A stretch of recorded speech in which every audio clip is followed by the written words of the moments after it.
تو نتیجہ تو ناکامی کی صورت میں بھگتنا پڑتا ہے. تو اللہ تعالیٰ کا عذاب ان کے اوپر آیا. نقلی اور عقلی دلائل سے جو ہے تردید اور توہین جو کی گئی مشرکین نے کیا، اس کا بھی تذکرہ، کفر جو وہ کیا کرتے تھے اس کے اسباب بھی، آخرت کو دنیا پر جو لوگ قیاس کرتے ہیں اس کا بھی تذکرہ کیا گیا. قرآن پاک نے اس کا بھی جواب دیا. اور جو دولت مند ہیں، جن کے پاس اسباب ہیں، وسائل ہیں، وہ دنیا میں تکبر کرتے ہیں. اور بہت کم ہی کوئی ایسے ہوں گے، آپ نے اگر اپنی زندگی میں اس چیز کا مشاہدہ کیا ہو، کہ جنہیں اللہ نے کوئی نعمتیں دی ہوں اور وہ اس پہ تکبر نہ کریں. پھر اللہ تعالیٰ فرماتے ہیں کہ انسان کی اور جو چاہت ہے اس کے درمیان جو پردہ ہے وہ حائل ہے. پھر سورہ فاطر جب شروع ہوتی ہے تو اس کی بھی خصوصیات، سورت کی ابتدا میں اللہ کی قدرت کے، وحدانیت کے، انسان کی اپنی ذات، اپنے وجود سے جو دلائل پیش کیے گئے، مرنے کے بعد کی زندگی پر حصی دلائل جو ہیں وہ بھی اللہ سبحانہ تعالیٰ عطا فرما رہے ہیں کہ کیا دلائل ہے. اس کے ایمان اور کفر کے درمیان حصی مثالوں سے فرق کو واضح کیا جا رہا ہے. پھر قدرت کے بے شمار جو نشانات ہیں، یعنی کہتے ہیں نا بے حجابی، یہ کہ ہر ذرے میں جلوہ آشکار، اور پس پردہ یا پشت پردہ تو ہے کہ صورت آج تک دیکھی نہیں. کہ اگر دیکھا جائے کہ ہم کہتے ہیں اللہ تعالیٰ ہماری آنکھوں کے سامنے نہیں ہے، مگر ایٹ دا سیم ٹائم ہر چیز میں اللہ کی ایگزسٹنس اور اللہ سبحانہ تعالیٰ کے واحدہ لا شریک ہونے اور قادر مطلق ہونے کا پروف ہمیں ہر چیز سے مل رہا ہے. اللہ کا ہونا ہمیں نظر آ رہا ہے. تو جب انسان غور کرتا ہے نشانیوں پر تو اس کو نظر بھی آتی ہیں وہ نشانیاں، اس میں خشیت بھی پیدا ہوتی ہے، اللہ تعالیٰ کے عذاب کا یا ناراضگی کا ڈر بھی پیدا ہوتا ہے. تو خشیت اور خوف رکھنے والوں کا بھی تذکرہ کیا گیا. اللہ کے جو فرمان ہیں، دین اور کائناتی علم رکھنے والے جو علماء ہیں، وہ پھر اس کی مثال دی گئی. اور امت محمدیہ کے جو فضائل ہیں وہ بھی بیان کیے گئے. پھر نزول قرآن پاک کے بعد جو رویہ لوگوں کا تھا، ظالم بھی اس میں تھے، اور پچھلی قومیں جو مختلف جو ایمان نہیں لائیں ان کا بھی تذکرہ کیا گیا. اور جو ان کے پیروکار تھے ان کا بھی. تو تینوں کا آخری اور دائمی ٹھکانہ، جو منکر تھے اور جو حجت بازیاں کرنے والے تھے اور جو فاسق اور منافق تھے، فرمایا ان کا ٹھکانہ جہنم ہے. پھر اللہ کے حلم کا تذکرہ کیا گیا. اس کے بعد سورہ یاسین کے فضائل، سورہ یاسین کی وجہ تسمیہ اور اس کے جو خاص فائدے خاص طور پہ امت میں جو پریکٹس میں ہے اس کا بھی تذکرہ کیا گیا. اس سورہ میں بھی رسول اللہ صلی اللہ علیہ وسلم کی رسالت کی سچائی اور قرآن پاک کے جو دلائل تھے سچائی کے وہ بیان کیے گئے. کفار قریش کے کفر اور جو گمراہی تھی اس کا تذکرہ، 3 انبیاء کرام کا ذکر کیا گیا، اور ایک حق پرست ناسے کی نصیحت، اس کی گفتگو، جس کے بارے میں کہتے ہیں کہ وہ حبیب نجار تھے شاید. تو یہ بھی یہاں پر خیال رکھنا ہے کہ کس طرح کے واقعات یہاں پہ اللہ سبحانہ تعالیٰ کی رحمت سے بیان کیے جا رہے ہیں. اور ہم یہ دیکھتے ہیں کہ واقعی یہ جو قرآن پاک کی بار بار تلاوت کا حکم ہے تو اس میں حکمتیں کیا ہیں. تو اب ابتدا کرتے ہیں اللہ تعالیٰ کے نام سے جو سب سے بڑھ کر مہربان اور مستقل رحمت فرمانے والے ہیں. سورہ احزاب 22 سپارے کی ابتدا میں ازواج مطہرات سے خاص کہا جا رہا ہے کہ آپ لوگوں کا مقام امتیازی ہے. اے نبی کی بیویوں، آپ عام عورتوں کی طرح نہیں ہیں. یہاں میں دیکھیں، میں بالکل کوئی نیگیٹیوٹی نہیں پھیلانا چاہتی، میں کسی فتنے کا سبب بننا نہیں چاہتی، لیکن جو ریالٹیز ہیں، جو سچائی ہے، وقت کے ساتھ ساتھ اس کو ہائی لائٹ کرنا، لوگوں کو اس سے آگاہ کرنا بھی ضروری ہے. یوں تو اصول دین کا یہ ہے، اور ہم بھی اس سوچ کے ہیں، یعنی ہم بھی اس فکر رکھنے والوں میں سے ہیں جو خیر کو پروموٹ کرنا چاہتے ہیں اور نیکی کو. مثلاً اگر آپ سے کہا جائے کہ یہ نیکی فرض نہیں ہے، لیکن ایک اکثر مسلمانوں کی تعداد نیکی کا وہ کام کرتی ہے، تو ہم اس بات پر ایمفیسائز نہیں کریں گے کہ ہم ان کو بتائیں کہ یہ تم نیکی کیوں کر رہے ہو، یہ تو فرض نہیں ہے، بلکہ ہم یہ کہیں گے کہ ٹھیک ہے، اللہ تعالیٰ آپ کی نیکی کو قبول فرمائے، کیونکہ اللہ تعالیٰ نیکی کے اجر کو ضائع نہیں فرماتے. لیکن جب کوئی ہم سے مسئلہ پوچھے گا تو ہم بتائیں گے کہ جی یہ فرض نہیں ہے، آپ کر رہے ہیں، اللہ تعالیٰ قبول کریں. اب ایک رویہ یہ ہے کہ میں تراویح کی مثال دے دیتی ہوں. بہت سالوں تک جب سے ہم نے ہوش سنبھالا کا ٹرم یہ ہوتی ہے جب سے ہمیں یاد ہے یہ باتیں. ہوش سنبھالنے سے مراد یہ ہوتی ہے، ہوش تو خیر زندگی بھر نہیں آتا انسان کو، لیکن کہنے کا مقصد یہ ہے کہ جب سے ہمیں یاد ہے صلاۃ التراویح مسلمانوں کا ہر مکتبہ فکر، تمام اسکول آف تھاٹ جو تھے یوزلی چند ایک کے سوا، اور تمام جو مسالک تھے چند ایک کے سوا، تراویح کی نماز کی ہر مسلم معاشرے میں ایک اہمیت تھی، پڑھی جاتی تھی. کوئی بحث مباحثہ نہیں اتنا زیادہ ہوتا تھا. کچھ جو ہمارے مسلمانوں میں فرقے ہیں جو نہیں تراویح کی نماز پڑھتے، نہیں پڑھتے تھے، باقی اس کو نہیں مانتے تھے، باقی سب پڑھتے تھے. اب جو وقت گزرتا جا رہا ہے تو آپ یہ محسوس کر رہے ہوں گے کہ بڑی ڈیبیٹس ہونے لگی. پہلے ڈیبیٹ اس بات پر ہو گئی کہ آیا 8 رکعت ہوں یا 20 ہوں، اس کے اوپر بحث ہوتی ہے. لوگ پریشان ہیں کہ کوئی کہتا ہے 8 بھی کافی ہیں، کوئی کہتا ہے 20 نہیں پڑھی تو روزہ قبول نہیں ہوگا. اب اس سے بھی معاملہ آگے بڑھ گیا اور یہ بات ظاہر ہوئی کہ تراویح کوئی روزے کی شرط تو نہیں ہے. اگر آپ تراویح نہ پڑھیں تو ایسا تو نہیں ہے کہ آپ کا روزہ قبول نہیں ہوگا، یا وہ فرض یا واجب تو نہیں ہے. ایک یہ موقف بھی سامنے آ گیا.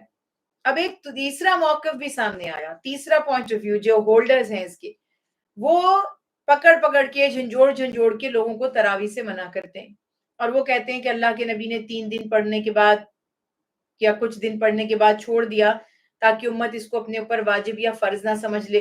تو وہ اس اوپینین کو لے کر، یعنی اس اوپینین کو مد نظر رکھ کر، پیش نظر رکھ کر، وہ لوگوں کو روکتے ہیں کہ آپ کو تراویح پڑھنے کی ضرورت نہیں ہے. کیوں آپ وہ کام کر رہے ہیں جو آپ اس کو فرض کی طرح اتنا امپورٹنس کیوں دے رہے ہیں؟ کبھی چھوڑ دیں، ترک کر دیں. یہ 3 باتیں خاص طور پر ہیں.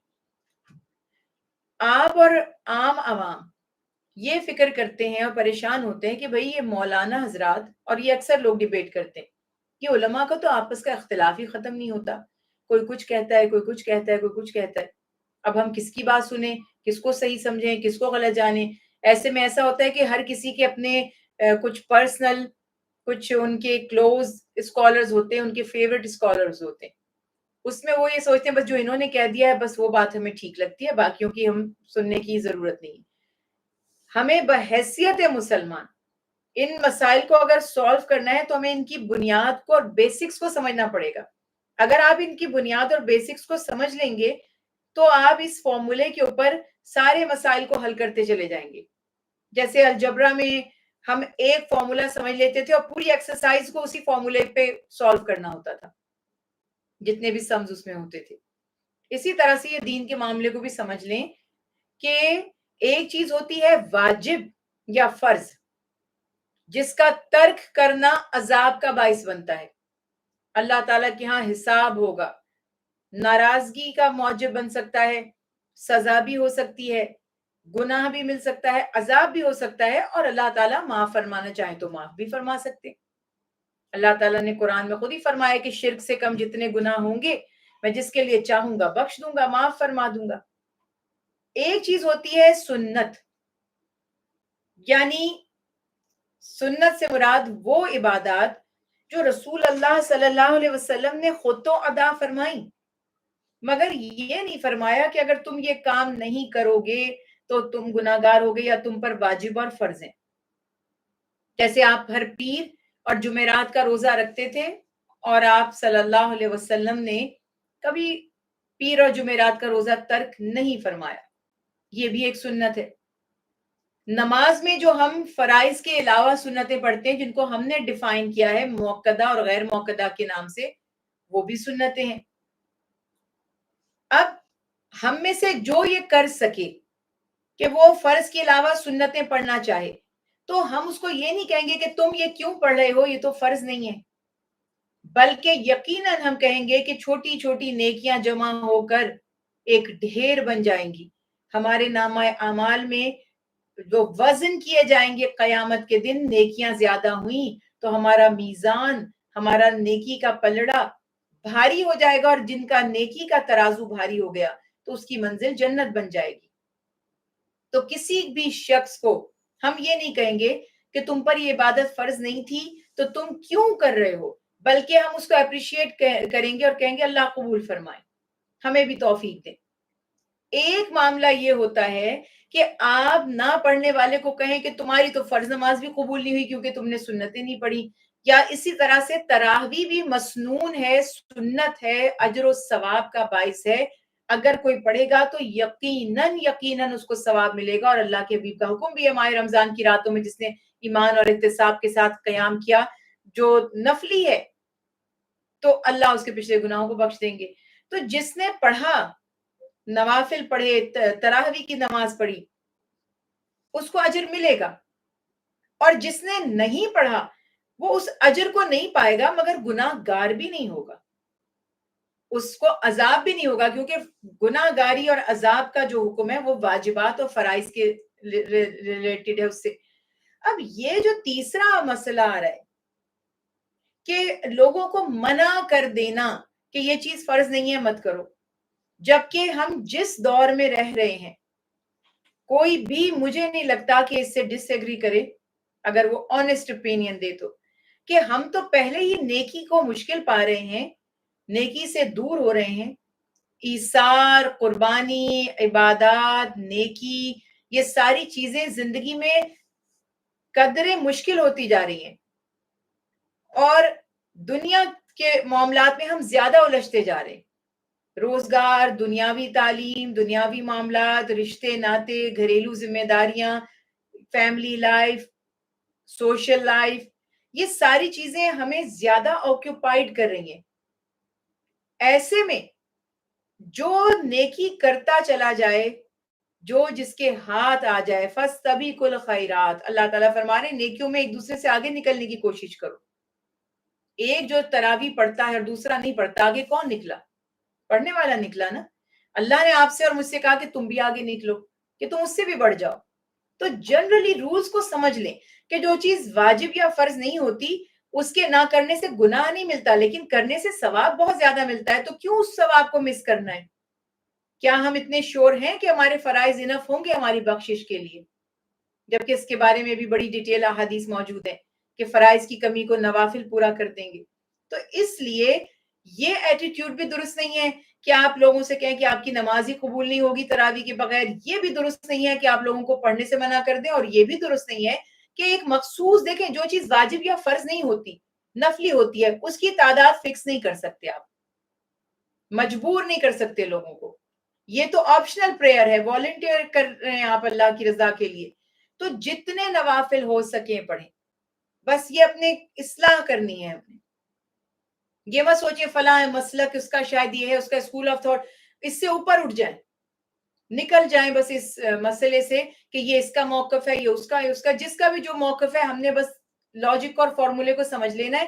جس کا بھی موقف ہوگا اس کو سوٹی پہ آپ پرکھ لیا کریں کہ قرآن پاک سے اور حدیث سے مبارکہ سے کمپیٹیبل کس کی رائے ہے، اس کو فالو کیا کریں. قرآن پاک کا بھی مزاج یہی ہے کہ بہترین کو چوز کریں، آپ جو اچھا ہو اس کو پک کریں. اور حدیث مبارکہ میں بھی یہ ہے کہ جب دو چوائسز تمہیں دی جائیں تو ان میں سے خیر کو منتخب کرو اور ظاہر آسانی کو منتخب کرو. اب کوئی کہے گا لو اس سے اچھی آسانی کیا ہے کہ جب ہمیں چوائس دی جا رہی ہے تراویح پڑھو اور نہ پڑھو تو نہ پڑھنے میں تو آسانی ہے. کوئی یہ بھی کہہ سکتا ہے، سوچنے میں تو کوئی پابندی نہیں ہے.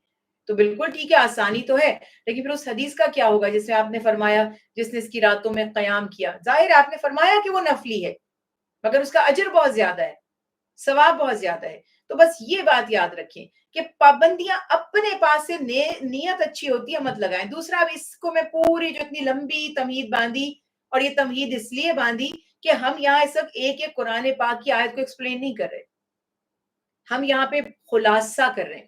خلاصے میں کوشش یہ کرتی ہوں کہ ایسے پوائنٹس آپ کے درمیان چھوڑ دوں جس سے آپ کو باقی زندگی میں قرآنی احکامات اور مسائل کو سمجھنے میں مدد مل جائے. اب آپ دیکھیں اللہ تعالیٰ فرما رہے ہیں اے نبی کی بیویوں، آپ عام عورتوں کی طرح نہیں ہیں. ان کا مقام، ان کی شان، ان کی عظمت بیونڈ ہے، وہ باقی پوری دنیا کی خواتین سے بہت اونچا مقام ہے. جو ریسٹرکشنز ان کے مقام کی وجہ سے ان پر لاگو ہوئی، مقام بڑا ہوتا ہے تو ذمہ داریاں بھی بڑی ہوتی ہیں، ایکسپیکٹیشنز بھی مشکل ہوتی ہیں. اب آپ یہ اندازہ لگائیے نا کہ رسول اللہ صلی اللہ علیہ وسلم تو اللہ کے محبوب ہیں، رسول ہیں، تہجد کی نماز آپ پر فرض تھی، یعنی ذمہ داری زیادہ تھی. اسی طرح سے ازواج مطہرات کا مقام مرتبہ بہت زیادہ ہے تو ان کا پروٹوکول بھی ڈیفرنٹ ہے. جو عام خواتین معاملات کرتی ہیں ازواج مطہرات کو وہ نہیں کرنے.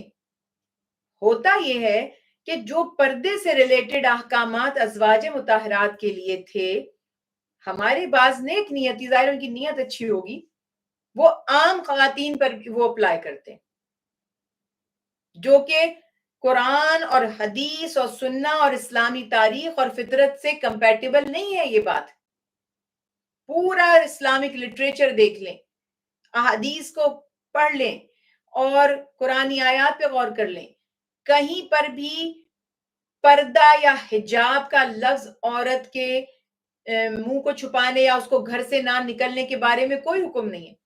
ابھی پچھلی آیت میں آپ نے پڑھا شعیب علیہ السلام کی بیٹیاں کنویں سے پانی بھرنے جاتی تھی. خواتین باہر نکلتی تھیں، کام کاج کرتی تھیں، کوئی بزنس کرتی تھیں، کوئی ملازمت کرتی تھیں، کھیتی باڑی کرتی تھیں. یہ سارے کام ہمیشہ سے ایک روٹین رہا کہ خواتین بھی، ان کے کام ذرا مختلف نوعیت کے ہوتے تھے، مردوں کے مختلف نوعیت کے ہوتے تھے. ازواج مطہرات کا مقام مرتبہ عام خواتین جیسا نہیں ہے، تو ان کے بارے میں احکامات بہت مختلف ہیں. اور اللہ سبحانہ و تعالی یہاں پر بیان فرما رہے ہیں کہ آپ کا امتیازی مقام ہے. اللہ کے نبی کے گھر دروازے پر مسلمان متقی جان نثار ساتھی بھی آ سکتے، اور دلوں میں کھوٹ لیے ہوئے، گندگی اور نجاست لیے ہوئے منافق بھی آ سکتے ہیں، بغض لیے ہوئے یہودی بھی آ سکتے ہیں.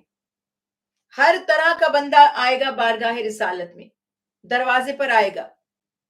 تو جس کا دل روگی ہوگا، جس کے دل میں کھوٹ ہوگا، بہت دیکھیے یہ زندگی میں یاد رکھیں، خواتین کا ایک مقام بہت مختلف ہے، تو ان کو احتیاط بھی تھوڑی مردوں کے مقابلے میں اور زیادہ کرنی پڑتی ہے. نیگیٹو انرجیز مردوں کو بھی متاثر کرتی ہیں، لیکن جو خواتین، اسپیشلی میں کہوں گی ورکنگ لیڈیز جو گھروں سے باہر نکلتی ہیں، یا ورکنگ لیڈیز نہیں ہیں مگر وہ خواتین جو گھروں سے باہر کام کاج کے لیے سودا سلف لانے، گروسری کرنے، شاپنگ کرنے، بچوں کی اسکول کی میٹنگز اٹینڈ کرنے کے لیے، بل فیس وغیرہ پے کرنے کے لیے، بہت سی ریزنز ہو سکتے ہیں. اگر آپ نوکری نہیں کرتے پھر بھی خواتین کو باہر نکلنا پڑتا ہے. ایک لمحے کے لیے امیجن کریں اگر خواتین یہ سارے کام بند کر دیں اور یہ آدمی کو کام کرنے پڑے. امیجن کیجئے اپنی اپنی جگہ پر آپ سب، آدمی کی زندگی کتنی مشکل ہو جائے گی. پیرنٹس ٹیچر میٹنگز بھی اٹینڈ کرنی ہے، بچوں کے یونیفارم، اسٹیشنری، آئے دن کے اسکول میں کوئی نہ کوئی پروجیکٹس ہوتے رہتے ہیں، ڈیمانڈز ہوتی رہتی ہیں، اب یہ لے کر آئیں، فلاں کام کریں، پک اینڈ ڈراپ بھی کرنا ہے، اور 10,000 ان سے ریلیٹڈ گھر کے کام، بل پے کرنا، گروسری لے کر آنا، چھوٹے موٹے یہ سارے کام جو اتنا بڑا حصہ خواتین مردوں کا ہاتھ بٹا رہی ہیں. اگر وہ کہہ دیں میں تو گھر بیٹھی ہوئی ہوں، گھر بیٹھوں گی، کھانا پکاؤں گی تمہارے لیے، باقی تم سب کرو. ذرا امیجن کریں ایک آدمی کی لائف، اس کی جاب، اس کی ملازمت، اس کے بزنس کاروبار اگر کرتا ہے کتنی دفعہ گھر سے نکلے گا. نوکری کرتا ہے کتنی دفعہ اس کو پرمیشن ملے گی کہ بار بار تم جاؤ، اب بچے کو پک کرو، ڈراپ کرو، اب اس کا اپوائنٹمنٹ اٹینڈ کرو، اب اس کی میٹنگ اٹینڈ کرو. سوچیں اسلام دین فطرت کیوں ہے. تو خواتین نکلیں گی گھر سے اور یہ نارمل بات ہے، مگر ازواج مطہرات کا لائف سٹائل ڈیفرنٹ تھا، ان کی رسپانسبلٹیز ڈیفرنٹ تھیں، ان کا پروٹوکول تھا. تو اللہ تعالیٰ نے فرمایا آپ گھروں میں ٹھہریں. جو حضرت بلال، حضرت صہیب، حضرت جو ہے وہ دیگر جو اصحاب تھے رسول اللہ صلی اللہ علیہ وسلم کے، حضرت سمیہ، دیگر اصحاب و صحابیات، کیسے کیسے ٹارچرز انہوں نے برداشت کیے اسلام لانے کے لیے، اسلام قبول کرنے کی قیمت دینے کے لیے. تو مجھے بتائیے کہ وہ لوگ جو جان و مال کے دشمن تھے، جو اللہ کے حبیب کو ایذا دیتے تھے، جنہوں نے پتھر بھی برسا دیے، جنہوں نے گلے کی چادر مبارک کو بھی کھینچ دیا، جنہوں نے سجدے میں آپ صلی اللہ علیہ وسلم کے اوپر کچھ لا کر بھی ڈال دیا، ازواج مطہرات کے ساتھ کیا بہیو کرتے؟ کیا یہ دماغ ہمارا سوچ نہیں سکتا؟ کیا کرتے؟ تو کیا ان کی ڈگنیٹی، ان کی سیفٹی یہ تقاضا نہیں کرتی تھی کہ وہ بچے اس لیول پر کہ ان کو کسی شیطان کو موقع ملے ان سے شیطانی کرنے کا؟ یہ موضوع یہاں پر. پھر وہ پہچانی بھی نہ جائیں. لوگوں کے سامنے بھی زیادہ ہے کہ کامنٹس دیں لوگ بیٹھ کر. گندی ذہنیت کے لوگوں کے لیے جو سب سے آسان کام ہوتا ہے وہ کردار کشی اور خاص طور پہ عورت کی. اور میں نے پہلے بھی عرض کی ہے اور میں آج پھر آپ سے کہوں گی, کسی مرد کو انسائیڈ آؤٹ جاننا ہے تو عورت کے بارے میں اس کے نظریات سن لیجئے, آپ کو اور کچھ کرنے کی ضرورت نہیں. بس آپ صرف یہ دیکھیں کہ خواتین کے بارے میں کیسی رائے رکھتا ہے, باقی آپ کو کچھ اس کو دیکھنے کی, سننے سمجھنے کی ضرورت ہی نہیں. وہ اندر سے کتنا گھناؤنا ہے یا کتنا ڈیسنٹ ہے یہ آپ کو پتا چل جائے گا. تو یہاں پر یہ چیز ہے. اب وہ جی ازواج مطہرات کے لیے حکم تھے, اور ان کو حکم کیا تھا کہ جب آپ, ظاہر ہے کہ وہ رسول اللہ صلی اللہ علیہ وسلم کے در اقدس پر آتے ہیں, گھر پر آتے ہیں, تو فرمایا کہ جب غیر محرم یعنی یہ آئیں آپ کے پاس, غیر محرم سے مراد اجنبی, اسٹرینجرز, جب آپ کے پاس آئیں تو آپ ان سے نرم لہجے میں بات مت کریں, فرم ہو کر بات کریں. فرم ہونے کا مطلب یہ نہیں تھا چیخنا شروع ہو جائے ان کے اوپر, مطلب یہ کہ بالکل اسٹریٹ فارورڈ, کہتے نا کام کی بات بس. اور فرمایا ضرورت کے مطابق بات کریں, اپنے گھروں میں رہیں, اور زمانہ جاہلیت کی طرح اپنی زیب و زینت کی نمائش نہ کریں. نماز قائم کریں, زکوٰۃ ادا کریں, اللہ اور اس کے رسول کی اطاعت پر کاربند ہو, تو جو ایسا کریں گی ان کو دوہرا اجر ملے گا. اب یہ خاص پہلے حکم آیا ازواج مطہرات کے لیے, اس کے بعد باقی امت کی عورتوں کے لیے بھی احکامات آ رہے ہیں. ابھی پہلے ان کے بارے میں بات ہو رہی ہے. کیا آپ نے فرم ہو کر بات کرنی ہے, کام کی بات کرنی ہے, ضرورت کی بات کرنی ہے. اور ریزن کیا بتایا فرم ہونے کا, کہ جو منافق ہیں, جن کے دلوں میں کھوٹ ہے, وہ آپ کی بات کا غلط مطلب نہ نکالیں, شیطانی نہ کریں. آج کل میں نے, ابھی ظاہر لمبی بات کرنے کا وقت نہیں ہے, میں نے آپ کو اتنی دفعہ بتایا کہ کبھی کبھی ہم اپنی انوسنس میں کسی کو اپنا بزرگ سمجھ کر, کسی کو اپنی سے عمر میں چھوٹا سمجھ کر, بچہ سمجھ کر, بھائیوں کی طرح کی ایک فیلنگز, آپ کا دل صاف ہوتا ہے, آپ بات کر لیتے, تو دماغ میں جن کے فطور ہوتا ہے وہ فوراً سوچتے ہیں کہ یہ خاتون شاید کچھ ہم سے ہمیں سگنلز دے رہی ہیں. آئی ایم سوری ٹو سے, ان کو یہ لگتا ہے کہ یہ تو وٹ ایور. تو وہاں فرم رہنا ہی ٹھیک ہے, کیونکہ آپ فوری طور پر جج بھی نہیں کر پاتے کہ کون کس نوعیت کا ہے, اس کی مینٹالٹی کیا ہے. لیکن جو اچھے لوگ ہوتے ہیں, ڈیسنٹ لوگ ہوتے ہیں, شریف النفس ہوتے ہیں, وہ اپنی لمٹس کو جانتے ہیں, اور وہ دوسرے کو بھی انڈر ایسٹیمیٹ نہیں کرتے, نہ اوور ایسٹیمیٹ کرتے. وہ سمجھتے ہیں بندے نے آپ کو ڈھنگ سے سلام کیا, آپ نے جواب دیا, بات ختم ہو گئی. تو یہاں معاملہ یہ تھا کہ منافق بھی آ رہے دربار پر, تو ان سے یہ تھا کہ آپ نہیں جانتے کہ کس کے دل میں کیا نفاق ہے, اور اپنی زیب و زینت کی نمائش نہ کریں, اور اس کے بعد نماز قائم کریں, زکوٰۃ ادا کریں. امہات المومنین اگر یہ تمام کام کریں گی تو عام امت کی عورتوں کو اگر ایک اجر ملے گا ایک کام کا, تو ان کو دوہرا اجر ملے گا. یہ فرما دیا, اور اس کے ساتھ یہ بھی فرما دیا کہ معاذ اللہ, مثال دینے کے لیے, کہ اگر وہ کچھ حکم کی خلاف ورزی کریں گی یا خدا نخواستہ ان سے کوئی غلطی ہوگی تو عذاب بھی دوہرا ہوگا. اب آپ دیکھ رہے ہیں منصب, چھوٹے موٹے بندے سے غلطی ہو جائے تو چھوٹی موٹی سزا ہوتی ہے, بڑے آدمی سے غلطی بھی بڑی ہو جاتی ہے اور اس کی سزا بھی بڑی ہو جاتی ہے. تو اسی لیے فرمایا کہ آپ کو اگر نیکی کا اجر دوہرا ملے گا تو معاذ اللہ غفلت کی سزا بھی دگنی ملے گی, تاکہ لوگوں کو سمجھ آ جائے. یہ ہے جناب تقویٰ. جب ہم اہل بیت اطہار کی اور اولیاء الزام کی بات کرتے ہیں, اور ہم کہتے ہیں ان کا بڑا مرتبہ ہے, سعادات کا بڑا مرتبہ ہے, تو ہمیں یہ پتا ہے کہ ان کی پکڑ بھی بڑی سخت ہے, اگر اللہ نہ کرے وہ شریعت سے یا اپنے ٹریک سے ہٹ جائے, نعوذ باللہ. تو اس طرح سے یہ بات بتا دی گئی, اور اللہ تعالیٰ فرما رہے ہیں اسی مقام پر اہل بیت رسول کے لیے ایک بشارت آئی کہ اللہ نے ان سے ناپاکی کو دور کرنا چاہا.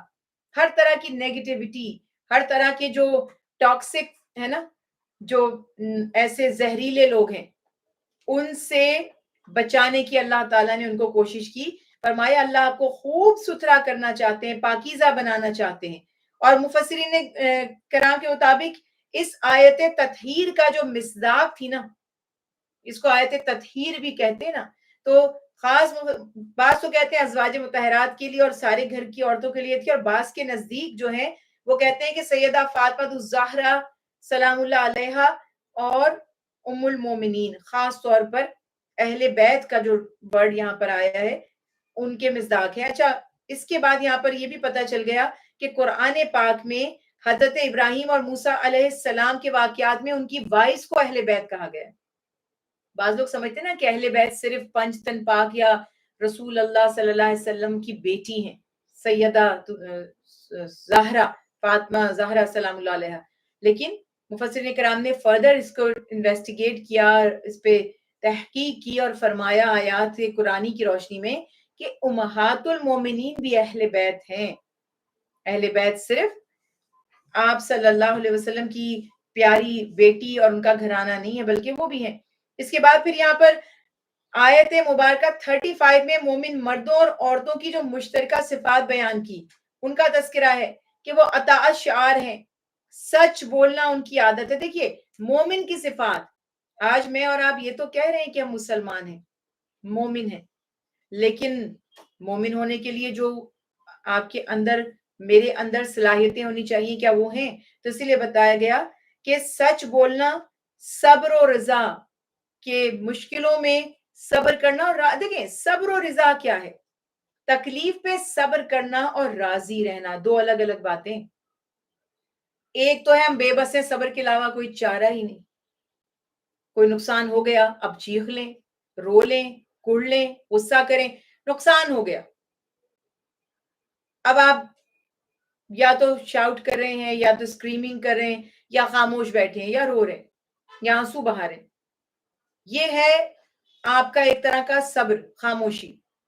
لیکن یہ صبر جمیل نہیں ہے، اور اس کے ساتھ رضا بھی نہیں ہے. صبر جمیل یا رضا یہ ہے کہ آپ کہیں جو میرے رب کا حکم، یقیناً اس میں میرے رب کی کوئی حکمت ہوگی، کوئی مصلحت ہوگی. یہ وہ جو صبر ہے نا، اس کو صبر جمیل کہتے ہیں، کہ تکلیف پر عین تکلیف کے وقت صبر کر کے یہ سوچنا کہ میرے رب کی جو رضا ہو. یہ مومن کی صفت ہے. جب دل میں واقعی ایمان ہوتا ہے تو یہ صرف جیسے آپ کہتے ہیں نا ریئل جینوئن چیزوں کی پہچان کا طریقہ یہ ہے، خالص شہد کی پہچان کا طریقہ یہ ہے، اس کو جلاتے ہیں تو جو ہے وہ اس طرح سے نہیں میلٹ ہو جاتا، وہ تو وہ چیزیں فریج میں رکھتے ہیں تو وہ جم نہیں جاتا. تو ایسے ہی مومن کی پہچان یہ ہے کہ وہ جھوٹ نہیں بولتا. سم ٹائمز بولنا پڑ جائے وہ الگ بات ہے، لیکن ایک جھوٹا ہونا، بار بار جھوٹ بولنا، یہ نہیں میں کہہ رہی جس نے ایک آدھ دفعہ جھوٹ بول دیا تو آپ اس کو جھوٹے کا ٹائٹل دے دیں گے. لیکن جو جھوٹ ہی بولتا ہے، اللہ کے حبیب نے فرمایا وہ جو بات کرے تو جھوٹ بولے، یعنی اس کی بات جھوٹی ہوتی ہے.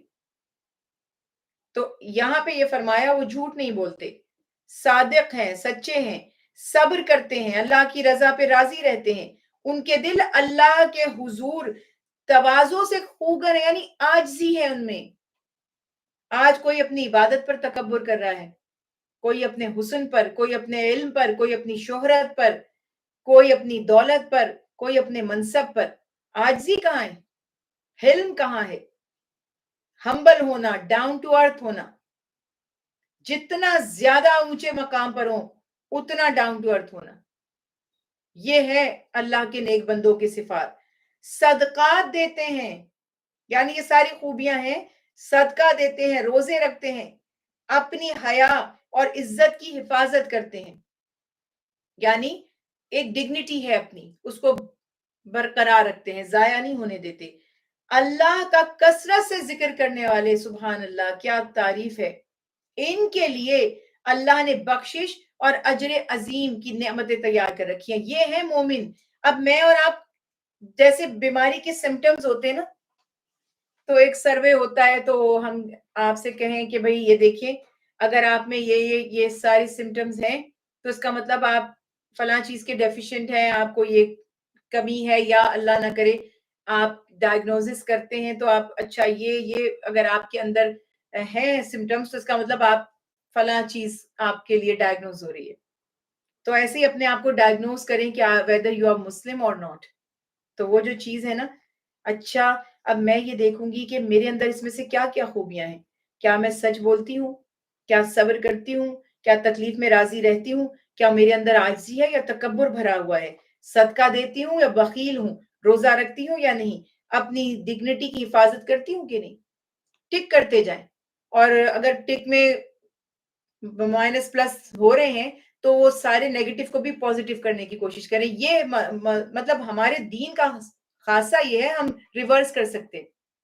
آپ اپنے سمٹمز کو تو فوراً ریورس نہیں کر سکتے نا، کچھ کو کر بھی سکتے، لیکن آپ اتنے بے بس ہیں اس معاملے میں. مگر یہاں یہ بڑی مزے کی بات ہے کہ مرنے سے پہلے تک، ڈیتھ بیڈ پر جب چلے گئے اور جو بالکل آخری سانس آنے والے ہوتے ہیں، اس سے پہلے تک توبہ کا دروازہ اللہ نے کھولا ہے، اصلاح کا دروازہ کھولا ہے. تو ہم میں سے ہر بندہ دیکھتا ہے اچھا میرے اندر یہ تو خوبی ہے، فلاں نہیں ہے، تو چلو اب میں نے جو نہیں ہے اس کو اپنے اندر ڈیولپ کرنا ہے، پیدا کرنا ہے انشاءاللہ. 36 آیت میں فرمایا نہ کسی مومن مرد اور نہ مومن عورت کے لیے یہ جائز ہے کہ جب اللہ تعالیٰ اور اس کے رسول کسی کام کا فیصلہ فرما دیں تو ان کے لیے اپنے معاملے کا کوئی اختیار ہو. یعنی کسی مسلمان فرد، قوم یا حکومت اسلام کے مقرر کردہ کمیشن یا قانون ساز ادارے کو بھی اس امر کا اختیار نہیں کہ اللہ تعالیٰ اور اس کے رسول کے فیصلے کے خلاف کچھ تجویز کرے. دیکھیے یہ بات ذرا تھوڑی سی آپ کو توجہ سے سننی پڑے گی اور اس کو یاد رکھنا پڑے گا. ایک فیصلے ہوتے ہیں اجتہادی نوعیت کے، ایک ہوتے ہیں معاملات عقیدے کے، ایک ہوتا ہے جو اللہ اور اس کے حبیب نے احکامات فرائض کی مد میں یا حدود کی جو تعزیر اور حدود ہے اس میں بیان کر دیے. جو اللہ کے حبیب نے، رسول اللہ صلی اللہ علیہ وسلم نے اللہ کے حکم سے چیزیں مقرر فرما دی، اس میں کوئی تبدیلی نہیں کی جا سکتی. اگر کرنے کی ضرورت پڑے گی تو قرآن و حدیث کی روشنی میں دیکھیں گے، جیسے اللہ نے خود ہی روزہ فرض فرمایا تھا، قانون تھا نا اللہ کا، خود ہی فرما دیا اگر تم مریض ہو یا سفر میں ہو تو پھر اب حکم تمہارے لیے بدل گیا. عام حکم آیا تھا پہلے روزہ ماہ رمضان کا 30 دن کا یا 29 دن کا فرض ہے. کنڈیشن آپ کی بدل گئی تو اللہ کا حکم بھی بدل گیا کہ اچھا اب آپ تو نارمل لائف نہیں گزارے، آپ تو سفر کریں گے، اردو والا سفر، ٹریول کریں گے. آپ تو نارمل نہیں ہے، ہیلدی نہیں ہے، آپ تو بیمار پڑ گئے، حکم میں چینجز آئے. تو یہ گنجائش عقیدے سے متعلق جو اللہ اور اس کے نبی نے فرما دیا حکم ہمیں، ہم اس کو بدل نہیں سکتے. اجتہادی مسائل ہیں، دین سے ریلیٹڈ فتوے، جو ہمارا فقہ ہے اسلام کا، اس میں غور و فکر کیا جا سکتا ہے اور مختلف رائے دی جا سکتی ہیں، تو اس کی فکر کی ضرورت نہیں ہے. مگر جو معاملے میں اللہ اور اس کے حبیب نے فیصلہ فرما دیا اس کو ایز اٹ از ماننا اور اس کے خلاف نہ جانا ہم پر لازم ہے. اور یہ جو واقعہ اشارہ کر رہا ہے کہ اللہ تعالیٰ کے حبیب نے حضرت زینب جو رسول اللہ صلی اللہ علیہ وسلم کی پھوپھی زاد بہن تھی، ان کے لیے حضرت زید کا رشتہ مانگا. تو چونکہ حضرت زید کوئی بہت زیادہ اسٹیبلش، بہت ایک اسٹرانگ بیک گراؤنڈ سے نہیں تھے، یا بعض لوگ کہتے ہیں کہ ایک طرح سے غلام بنائے گئے تھے، غلام بنا کر فروخت کیے گئے تھے، تو وہ جو ایک کمپیٹیبلٹی نہیں تھی نا اسٹیٹس کی یا فائنینشل، تو اس کی وجہ سے حضرت زینب اور ان کے بھائی اس رشتے کو قبول کرنا نہیں چاہتے تھے. سجیشن کس کا تھا؟ رسول اللہ صلی اللہ علیہ وسلم کا.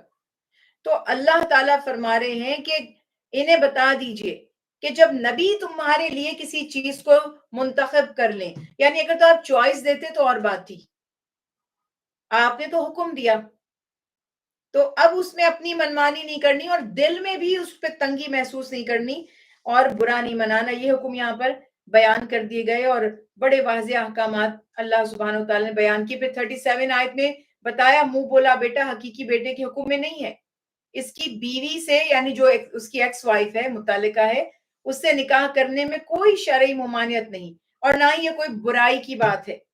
پھر 40 آیت میں رسول اللہ صلی اللہ علیہ وسلم کا جو عظیم اعزاز ہے، خاتم النبیین، آپ صلی اللہ علیہ وسلم نے نبوت کی تکمیل فرما دی، مہر نبوت آپ صلی اللہ علیہ وسلم کو اللہ نے بنا کر بھیجا. نبوت کا وہ سلسلہ، ہدایت کا وہ سلسلہ جو آدم علیہ السلام سے شروع کیا گیا تھا، نبی کریم صلی اللہ علیہ وسلم پر آ کر مکمل ہو گیا. اور اب قیامت تک نبوت جو باقی ہے وہ رسول اللہ صلی اللہ علیہ وسلم ہی کی نبوت باقی جاری رہے گی. جو لوگ اللہ کے نبی کو آخری نبی نہ مانے اور اللہ کے نبی کے بعد بھی کسی اور کو نبی یا اس کے برابر کا درجہ دیں وہ مسلمان نہیں ہیں. نبی مسلمان کا عقیدہ یہ ہے کہ نبی جو آدم علیہ السلام سے تشریف لائے تھے ان کا سلسلہ مکمل ہو گیا رسول اللہ صلی اللہ علیہ وسلم پر. تو آپ کا یہ مقام فضیلت بھی بیان فرما دی گئی. پھر فرمایا کہ آپ شاہد ہیں یعنی گواہ ہیں, اپنی امت کے اعمال کی قیامت کے دن گواہی دیں گے. مبشر ہیں یعنی اللہ کی رحمت کی خوشخبری دیتے ہیں اچھے کام کرنے والوں کو. نذیر ہیں یعنی اللہ کے عذاب کی تنبیہ کرتے ہیں, اس کی خبر دیتے ہیں, اس سے بچاتے ہیں. اذن الہی سے دعوت حق دینے والے ہیں اور سراج منیر ہیں یعنی ایسا سورج جو پورے جہان میں روشنی پھیلا دے, ایسا سورج جو پوری دنیا کو روشن کر دے. یہ مقام, یہ مرتبہ دے کر اللہ نے اپنے پیارے رسول صلی اللہ علیہ وسلم کو بھیجا. کوئی معمولی یہ ذمہ داری نہیں تھی اور یہ کوئی معمولی منصب بھی نہیں تھا. پھر 49 آیت میں اس متعلقہ کا بیان ہے کہ جس سے تنہائی میں وقت نہیں گزرا, یا جس کو ہمارے ہاں ایک ڈھکے چھپے الفاظ میں کہتے ہیں کہ رخصتی نہیں ہوئی نکاح ہو گیا, مگر مقصد یہ ہوتا ہے کہ میاں بیوی کا کوئی تعلق نہیں قائم ہوا, تو اس کی عدت نہیں ہے. اب یہ بھی آپ دیکھیں کہ اس میں بڑا اہم سوال ہے جس کی ڈیٹیل میں ہم ابھی نہیں جائیں گے کہ عدت کس وجہ سے کرنی ہے. اگر وہ وجہ نہیں ہے تو عدت نہیں ہوگی. مگر کئی چیزوں کو ہم بس بھیڑ چال فالو کر رہے ہیں بس, اور سمجھ نہیں پا رہے کہ کیا معاملات ہیں. تو علت اگر نہیں ہے, عدت کا سبب نہیں ہے, تو عدت کی ضرورت بھی نہیں ہوگی. اور اللہ تعالیٰ فرما رہے ہیں کہ جن کے ساتھ نہیں تعلق قائم ہوا تھا ان کو کچھ مال دے کر حسن سلوک سے رخصت کر دو. مطلب مہر بھی طے نہیں ہوا اور رخصتی سے پہلے طلاق ہو گئی, طلاق دے دی, تو اس صورت میں کچھ نہ کچھ پھر بھی دے دے. مرد کو تو ہر حال میں کہا گیا کہ جب بھی تم عورت سے الگ ہو اس کو کچھ نہ کچھ دے کر رخصت کرو. پھر اگلی آیات میں کچھ خاص طور پر جیسے 53 آیت ہے, آداب بارگاہ نبوت بیان کیے جا رہے ہیں. یہ نبی ہیں, یہ اللہ کے رسول ہیں, یہ خاتم النبیین ہیں, یہ رحمت للعالمین ہیں. یہ کوئی ہمارے بڑے معاذ اللہ بھائیوں جتنی عزت کے قابل نہیں, بہت بلند مقام پر ہیں. اور فرمایا کہ ان کے گھر داخل ہو تو اس کے آداب کا خیال رکھو. اور پھر کیا اس میں سے کئی آداب تو ایسے جو ظاہر عام امت کے ہم سب کو بھی فالو کرنا چاہیے.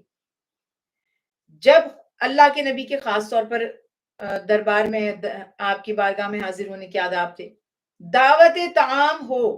خاص طور پر اس میں لکھا جاتا ہے حضرت زینب کے ساتھ جب رسول اللہ صلی اللہ علیہ وسلم کا نکاح ہوا, دعوت ولیمہ سے میں صرف ٹچ کر رہی ہوں بیک گراؤنڈ کو, میں ڈیٹیلز میں نہیں جا رہی. تو وہ اس پہ لوگ آئے اور بہت دیر تک بیٹھے رہے. تو وہ بھی معاملہ ہے کہ طریقہ یہ ہے کہ جب اللہ کے حبیب کے گھر آپ کو کھانے کی دعوت دی جائے, یہاں سے یہ بھی بات سے بات نکلتی آ رہی ہے کہ دعوت کرنا سنت ہے اور کرنی چاہیے. اور پیارے رسول صلی اللہ علیہ وسلم اپنے گھر پر دعوت فرماتے تھے. اب میں یہاں سے ایک پوائنٹ نکال رہی ہوں. ہم جو ہیں, ہمارے جو دیندار طبقہ ہے, ہمارے جو فیتھ لیڈرز ہیں, ان کو بس یہ پتا ہے کہ لوگ ہماری دعوت کریں. اچھا معاذ اللہ, اگین ڈسکلیمر, میں ہر کسی کی بات نہیں کر رہی. جو صحیح عالم ہیں, جو صحیح راہبر ہیں, جو صحیح پیر ہیں, وہ اپنے گھر بلاتے ہیں اور کھلاتے ہیں. وہ کہتے ہیں تم میرے دسترخوان سے کھاؤ, میرا رزق حلال ہے, میں تمہارا کیوں کھاؤں, تمہارا پتہ نہیں کہاں کی کمائی ہے. تو اب یہاں پہ کمال یہ ہے کہ اللہ کے حبیب بلاتے ہیں اپنے گھر پر. یہ تو حضرت زینب سے ولیمے کا معاملہ ہے. ویسے بھی دعوت کرنا, دعوت پر کھانے کا اہتمام کرنا, بلانا, یہ سنت رسول اللہ صلی اللہ علیہ وسلم ہے. تو حکم ہوا کہ کھانے کی دعوت پر بلایا جائے تو آپ جائیں یہاں سے. جیسے ہم نے اس سے پہلے بھی آداب پڑھے ہیں کہ کھانے کی ٹائمنگز میں کسی کے گھر بغیر بتائے نہیں جانا چاہیے. ہو سکتا ہے کہ نہیں اس نے انتظام کیا ہو, یا انف نہ ہو, خامخواہ شرمندہ ہو. تو بہرحال یہاں پہ کہا گیا کھانے کی دعوت پر بلایا جائے تو جائیں, کھانا کھا کر منتشر ہو جائیں, فوراً تشریف لے جائیے. صحابہ کرام سے فرمایا بیٹھے مت رہیں. اب وہ تو ذات ایسی ہے کہ ان کے پاس سے تو اٹھنے کا کسی کا دل ہی نہ چاہے, مگر آپ کی بھی تو لائف ہے, آپ کو بھی تو زحمت ہوگی, آپ کو بھی تو آرام کی ضرورت ہے, اپنے گھر والوں کو بھی تو وقت دینا ہے. تو اس لیے فرمایا چلے جاؤ. اور نبی کی بیویوں سے کوئی چیز مانگو تو پردے کے پیچھے سے، آڑ سے، ادب سے، احترام سے. یہ دیکھیں یہ وہ مقام تھا خاص طور پہ جو ازواج مطہرات کے لیے.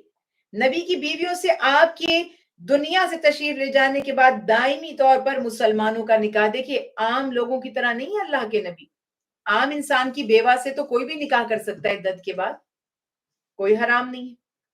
لیکن نبی صلی اللہ علیہ وسلم کی ازواج سے آپ کی موجودگی کے بعد دنیا سے تشریف لے جانے کے بعد کوئی نکاح نہیں کر سکتا. اس میں اور بھی بہت سے عقائد کے مسئلے ظاہر ہوتے ہیں.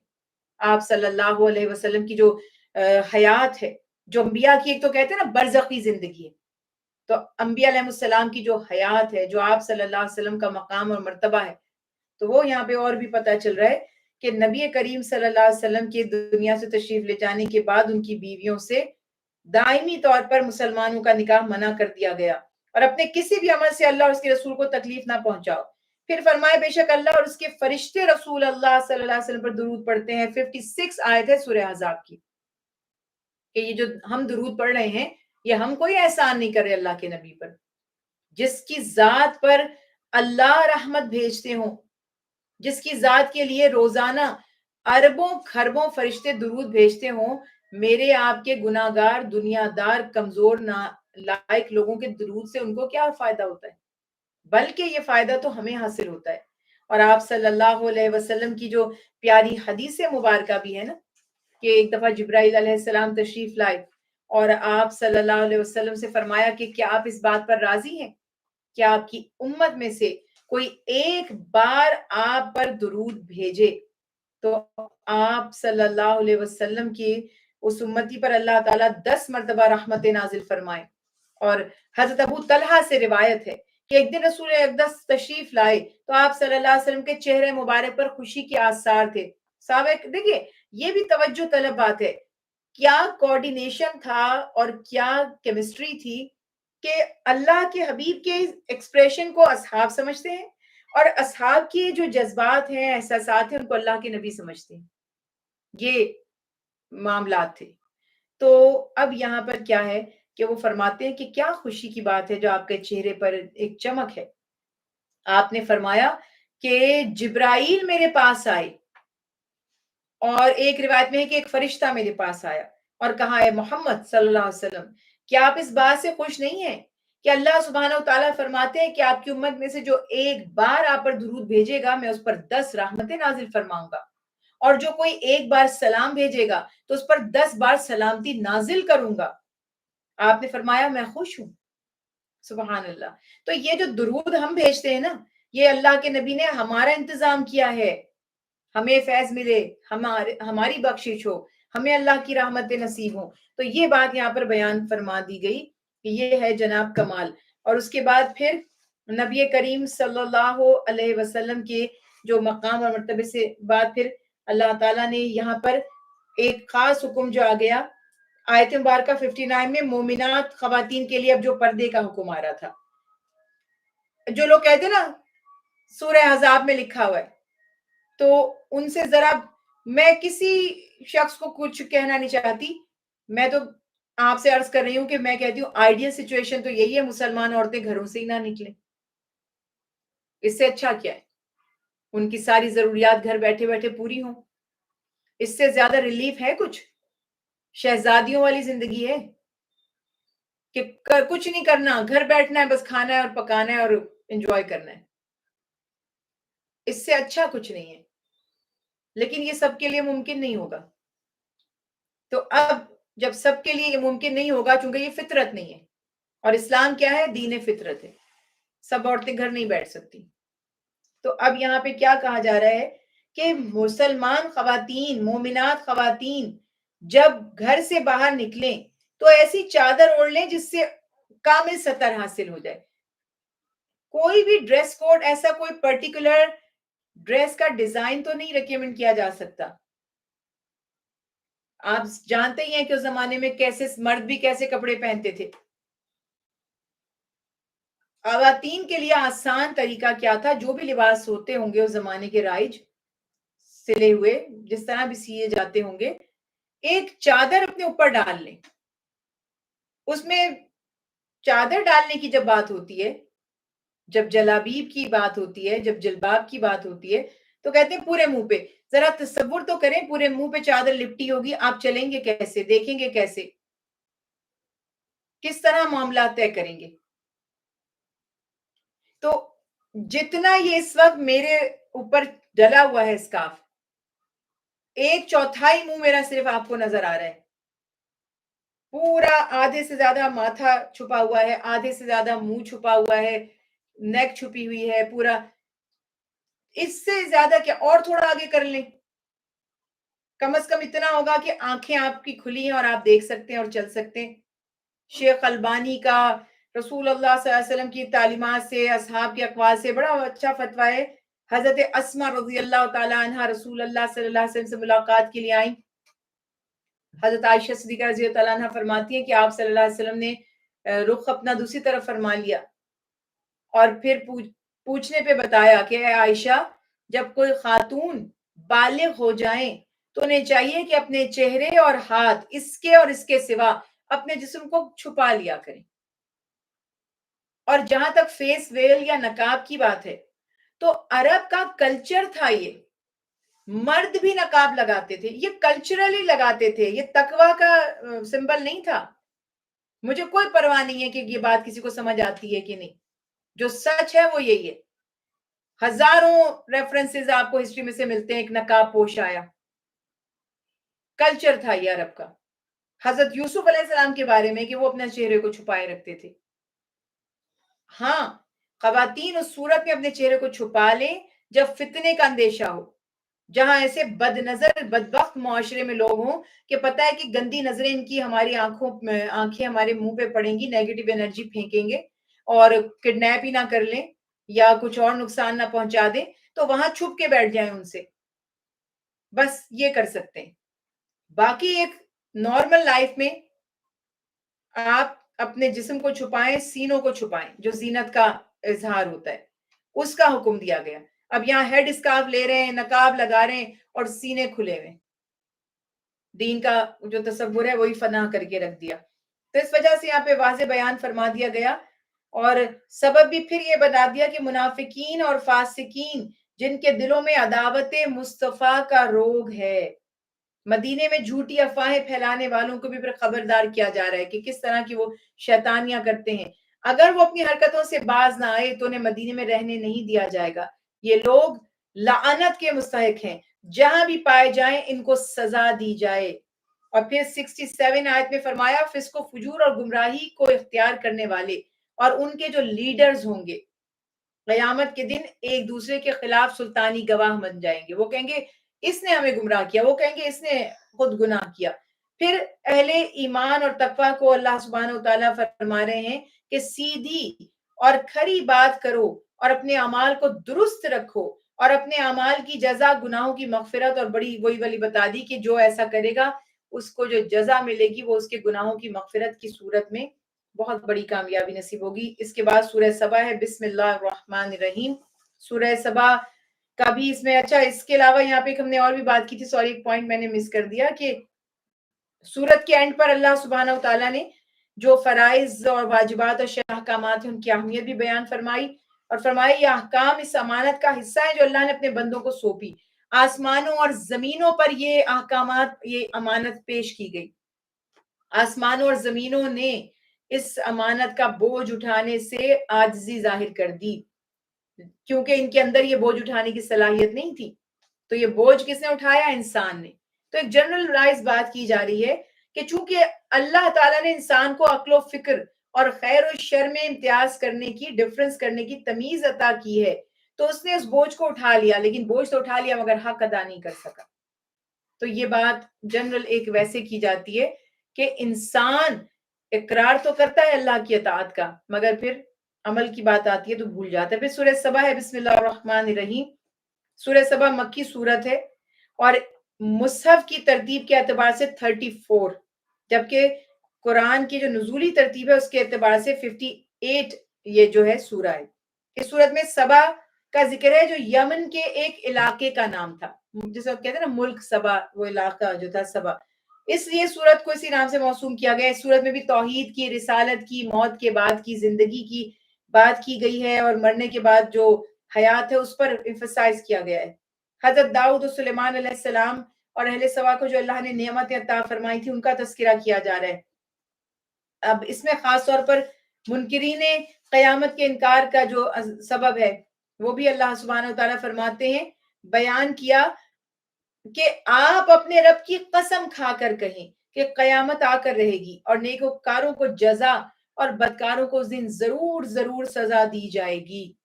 قسم کھانے سے مجھے یاد آیا کہ قسم آپ صرف اللہ کی کھا سکتے ہیں، جیسے کہتے ہیں نا رب کعبہ، کسی انسان کی قسم آپ نہیں کھا سکتے، بلکہ اس کو بعض موقعوں پر تو شرک تک قرار دیا گیا کسی اور کی قسم کھانے کو۔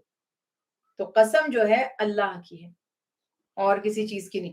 رزق کی قسم، تمہاری قسم، اس کی قسم، اس کی قسم۔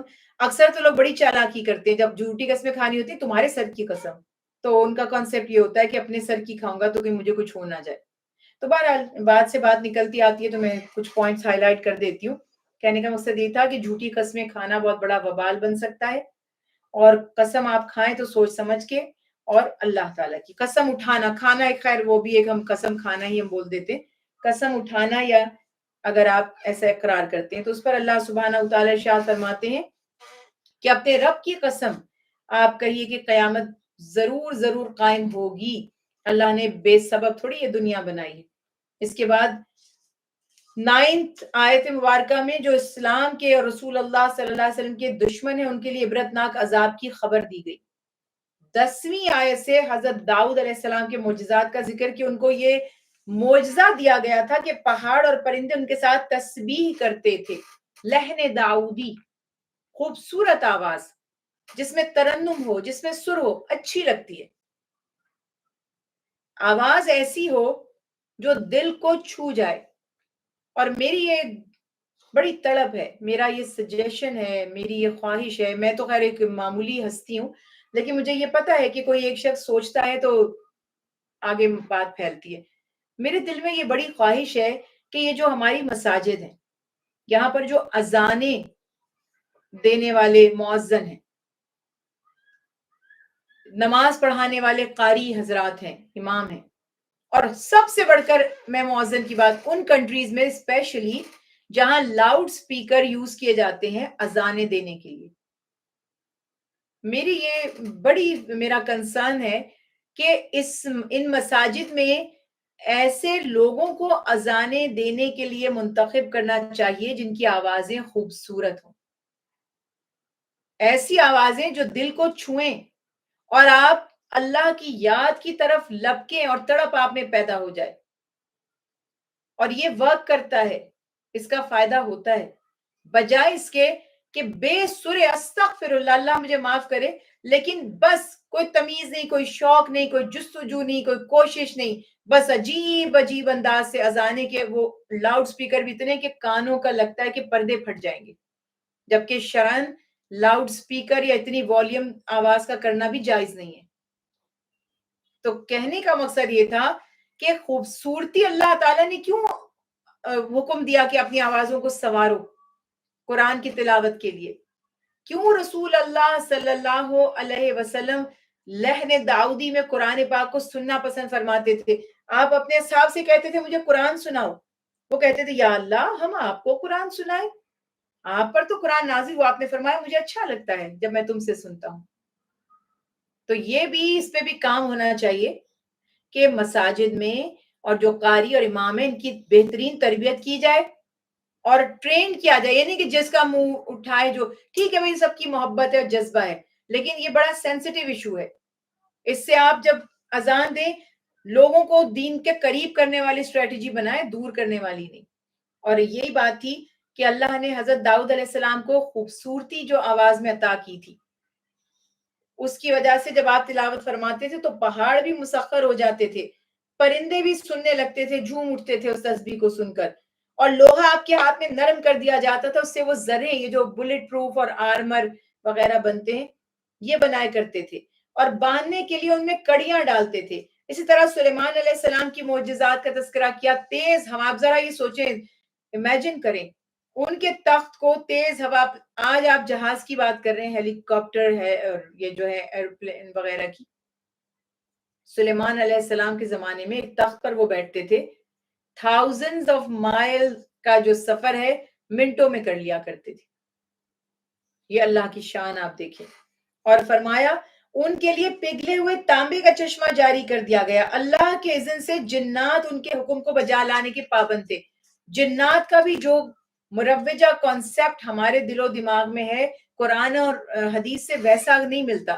ہر کام میں سے کاروباری لوگ اپنا ٹویسٹ کر کے نکال لیتے ہیں نا معاملہ. تو جو جنات کا نظریہ ہمارے ہاں پایا جاتا ہے، قرآن پاک اور حدیث میں اس سے بہت ہی مختلف ہے.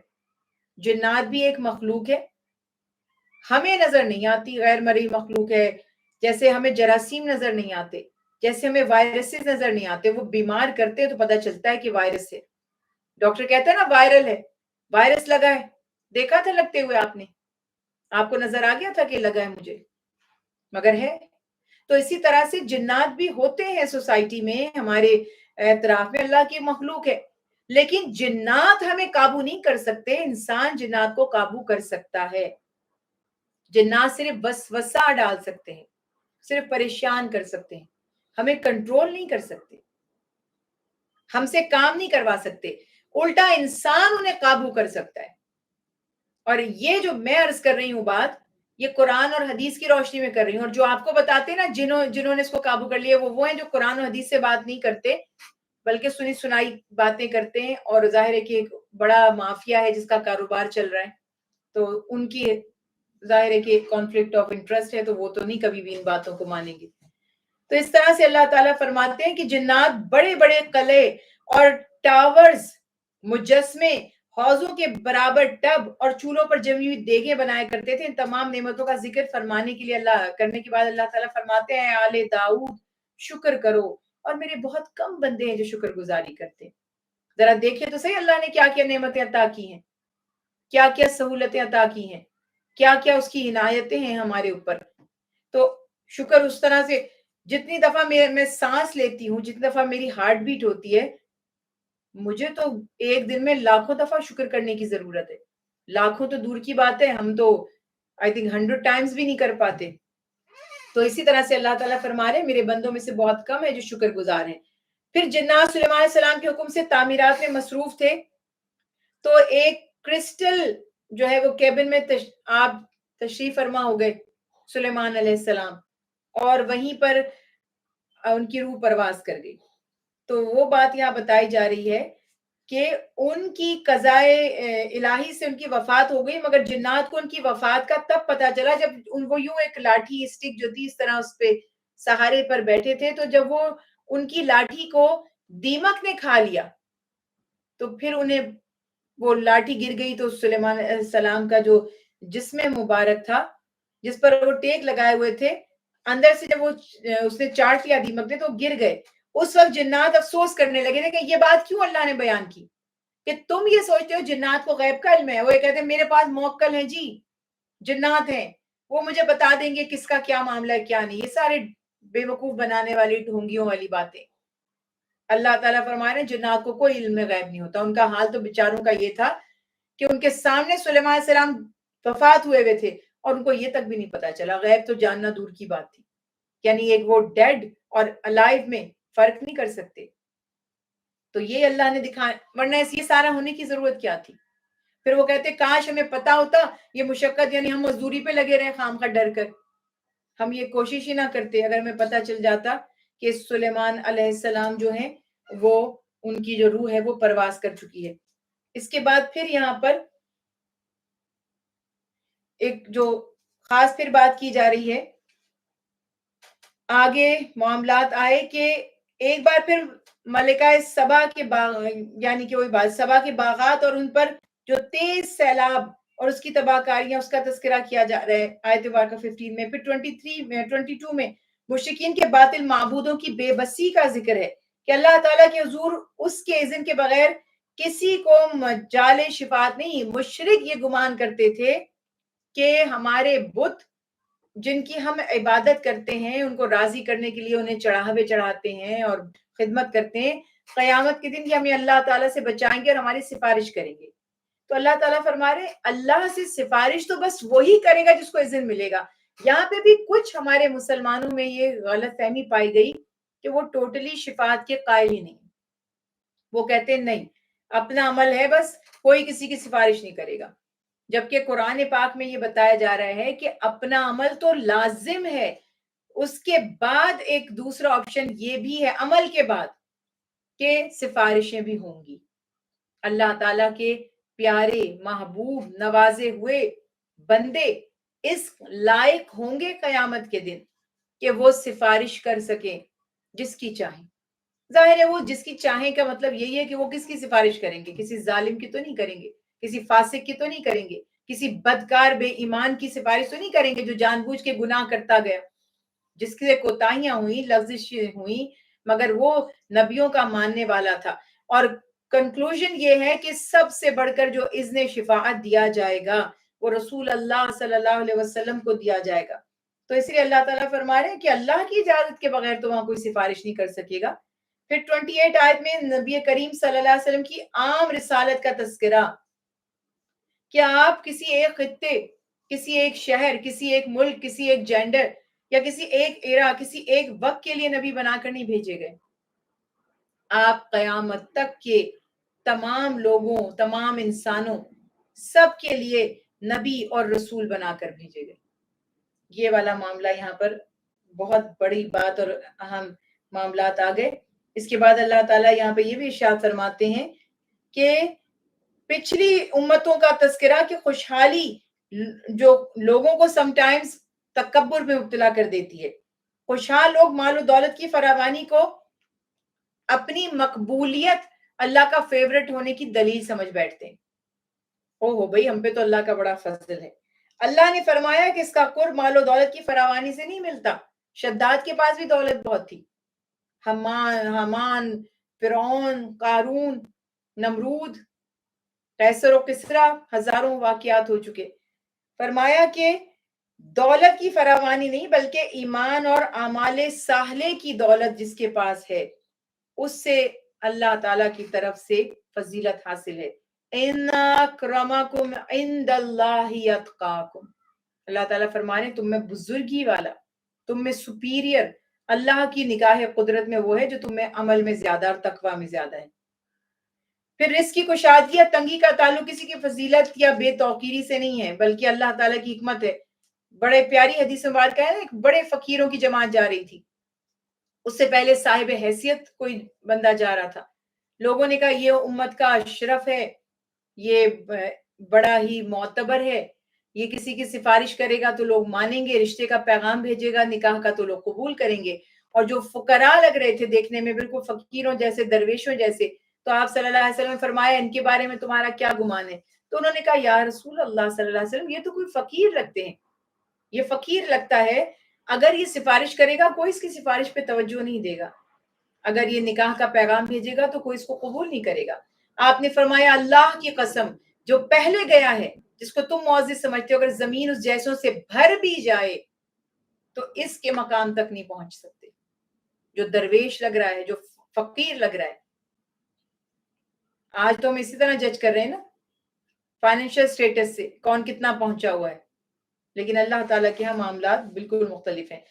پھر اللہ تعالیٰ کے فرشتوں سے سوال کہ کیا یہ لوگ تمہاری عبادت کرتے تھے؟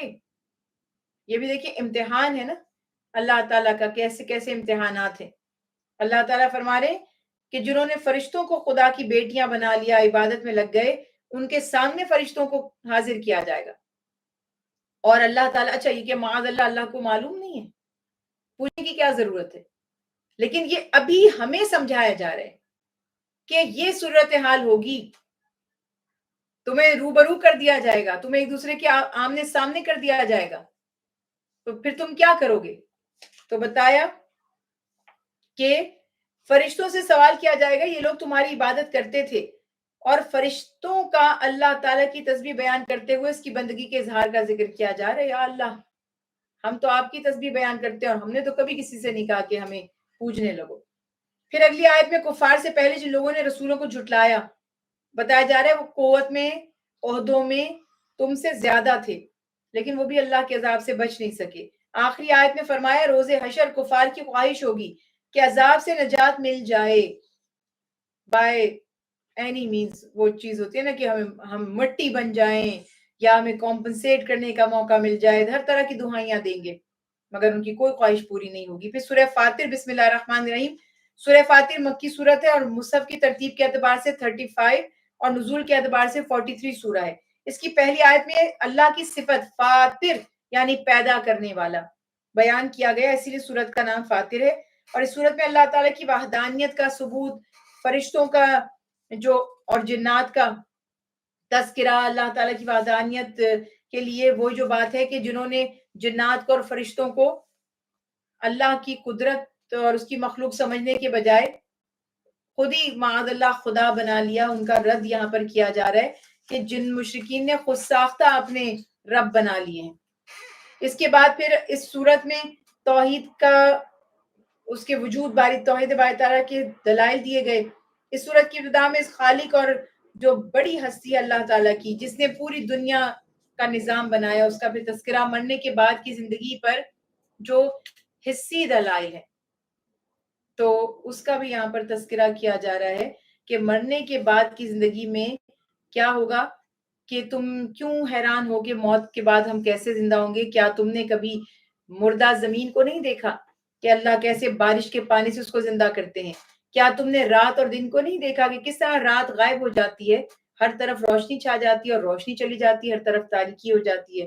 پھر وہ انسان کی جو مختلف سٹیجز ہیں اس کی پیدائش کے بعد زندگی کی, بچہ, جوان, 30 ایئرز کی ایج میں فل ڈیولپمنٹ ہو گئی, 30 کے بعد اب کیئرفل ہونے کی ضرورت ہو جاتی ہے, اب آہستہ آہستہ انسان واپس کمزوریوں کی طرف جانے لگتا ہے, تو پھر بڑھاپے میں بالکل بے بس سا ہو جاتا ہے.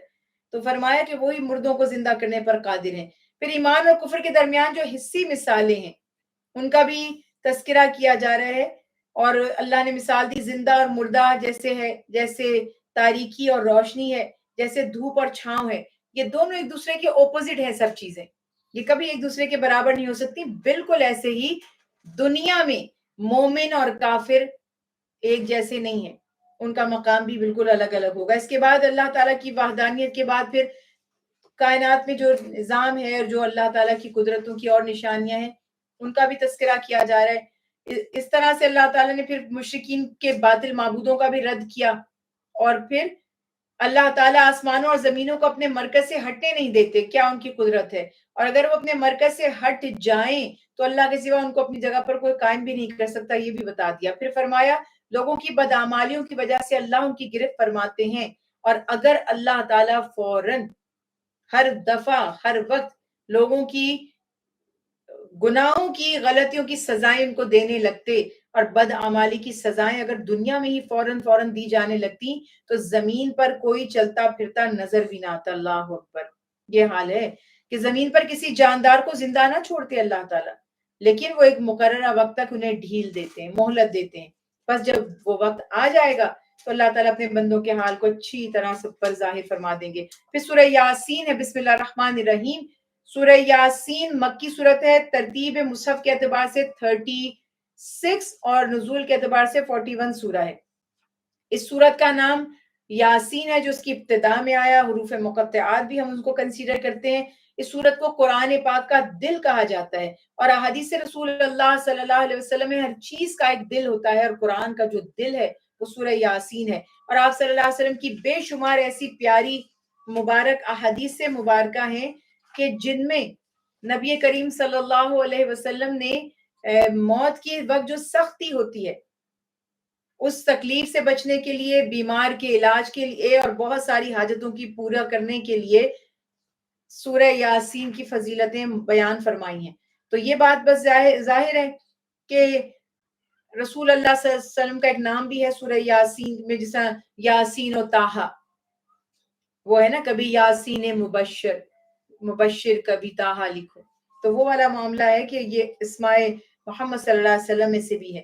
تو پھر جب آپ غور کرتے ہیں کہ کیا اس میں ایسے مضامین ہیں جن کی وجہ سے سورت کی اتنی فضیلت ہے, حدیث مبارکہ ہے جو وفات پا جاتے ہیں ان کے لیے بھی ایک روایت ہے کہ قبر پر کسی کو عذاب ہو رہا تھا، اس کا بیٹا سورہ یاسین کی تلاوت کر رہا تھا قبر پر، تو آپ نے اپنے صحاب کو مخاطب کر کے فرمایا کہ جب تک یہ نوجوان قبر پر سورہ یاسین پڑھ رہا تھا قبر والے پر سے عذاب رکا ہوا تھا۔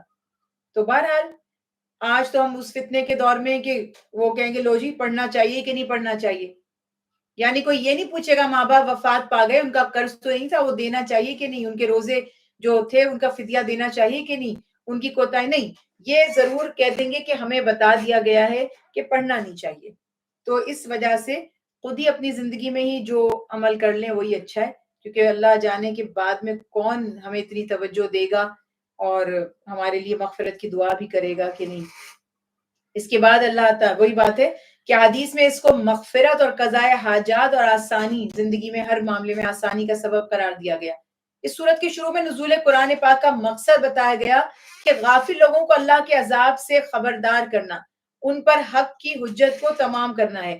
لیکن کچھ سرکش لوگ ایسے ہیں جن پر دعوت حق اثر نہیں ڈالتی، بیریئرز ہیں، لاک کر لیا ہے انہوں نے اپنی پیورٹی کو، اپنی انوسنس کو، اپنی فطرت جو سلیمہ تھی اس کو انہوں نے مسخ کر دیا ہے۔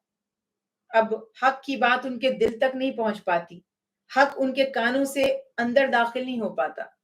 کبھی کبھی ایسا ہوتا ہے آپ کے ساتھ کہ کوئی بول رہا ہوتا ہے آواز ہی نہیں آ رہی ہوتی، کبھی ہم بہت شدید کسی کام میں مصروف ہوتے ہیں، کبھی ہم بہت ہی زیادہ فوکس کر رہے ہوتے ہیں کسی چیز پر، بندہ بول کے چلا جاتے ہیں اچھا ہوتے میں تو آپ سے کہہ کے کہ اچھا ہم نے تو سنا ہی نہیں۔ تو بات یہ ہے کہ کان تو وہی ہے مگر وہ بات کان کے اندر داخل نہیں ہوئی، دماغ تک نہیں پہنچی، کیونکہ ہم نے پہلے سے لاک کر لیا تھا اپنے کانوں کو۔ تو جو دلوں کو قفل لگا لیتے ہیں تو حق کا نور اس دل میں پھر داخل نہیں ہو سکتا، اسی لیے فرمایا حق سب پر اثر نہیں ڈالتا۔ یہ قرآن کی تاثیر ہے جس سے عمر فاروق ایمان لائے، اور اتنا مشرک ڈرتے تھے کہ قرآن سن کے لوگ ایمان لے آئیں گے تو شور کرتے تھے، اپنے کانوں کو بند کر لیا کرتے تھے۔ تو اس کے بعد پھر فرما دیا کچھ سرکش لوگ ایسے ہیں جن پر دعوت حق اثر نہیں ڈالتی، دعوت حق انہی پر اثر ڈالتی ہے جو نصیحت کو قبول کرنا چاہیں اور جن کے دلوں میں اللہ کا ڈر ہو۔ تقوی، التقوی ہا ہونا، اللہ کے نبی نے فرمایا یہاں ہے تقوی، دل مرکز ہے۔ اگر دل کنیکٹڈ نہیں ہے تو کچھ فائدہ نہیں ہے۔ پلگ ہی نہیں کیا آپ نے، آپ کو مشین لگاتے ہیں آپ نے سوئچ تو آن ہی نہیں کیا، لگاتے رہے دباتے رہے سارے بٹن سسٹم پہ، آپ نے سسٹم تو اسٹارٹ ہی نہیں کیا، کنیکٹ تو کریں۔ تو دل کو ایمان سے کنیکٹ کریں گے جب اللہ کے، تو ہدایت خود بخود داخل ہوتی چلی جائے گی اور سارا فنکشن ٹھیک ہوتا چلا جائے گا، اسی کی بنیاد پر سارے معاملات ٹھیک ہو جائیں گے۔ بس کنیکشن اسٹرانگ ہونا ضروری ہے، کنیکشن ہوگا تو چھوٹی موٹی چیزیں جو ہیں وہ پھر بھی ایڈجسٹ ہو جاتی ہیں، اور کنیکشن ہی ہوگا تو کوئی چیز نفع نہیں دے سکتی۔ اسی لیے اللہ تعالیٰ نے یہاں فرما دیا، اگلی آیات میں اللہ تعالیٰ فرماتے ہیں اللہ نے دعوت حق کے لیے اپنے ایک نبی کو، ایک بستی اس کو کہتے ہیں انطاکیہ کی بستی تھی، کی طرف بھیجا، بستی والوں نے ان کو جھٹلا دیا اور ان سے بد فعلیوں ہو، آپ کی وجہ سے ہم پہ گردشیں آتی ہیں، مصیبتیں آتی ہیں وغیرہ وغیرہ، تو یہ کہنے لگے اور انہیں سنسار کرنے اور دردناک سزائیں دینے کی دھمکیاں بھی دی۔ انبیاء نے ان پر حجت الہیہ کو قائم کیا، اور شہر کے ایک آخری کنارے سے ایک شخص دوڑتا ہوا آیا اور کہا ان کی پیروی کرو، یہ تم سے کسی اجر کے طلبگار تو نہیں ہے۔ اللہ اکبر۔ کہتے ہیں حبیب نجار تھے وہ مرد مومن جن کا یہاں تذکرہ کیا گیا۔ حق کو قبول کرنا اور حق کی تائید کرنا، سیکنڈ کرنا اس کو کہ یہ سچ کہہ رہے ہیں، ان کی بات مانو۔ سبحان اللہ، کیا مقام و مرتبہ ہے۔ انشاءاللہ اس کا بقیہ حصہ کل 23ویں سپارے میں ڈسکس کریں گے۔ وآخر دعوانا ان الحمد للہ رب العالمین۔ اللہم صلی علی محمد وعلی آل محمد کما صلیت علی ابراہیم وعلی آل